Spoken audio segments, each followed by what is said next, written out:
This evening, alongside the STUC and the Sunday Mail, I am hosting a parliamentary reception to celebrate the Food for Thought campaign and the positive impact of universal free school meals across Scotland. All MSPs are invited, and we hope that the First Minister can join to hear directly from young people how access to universal free school meals is reducing poverty, inequality and stigma.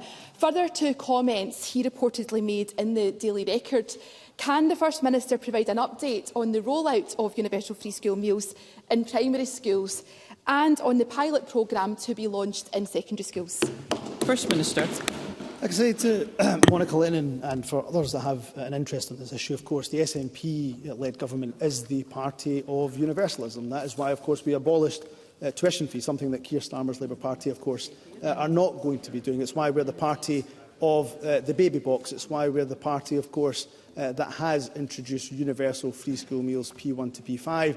And yes, of course, stood in a manifesto commitment and remain committed to the future rollout in terms of P6 and P7, of course, looking at a pilot as well in secondary schools. I simply made the point, and I continue to make the point, and I made this point at the Anti-Poverty Summit, that we will look at what more we can do around progressive taxation. That we will, because of the economic carnage that has been inflicted upon us by the UK government, have to look at making really tough decisions.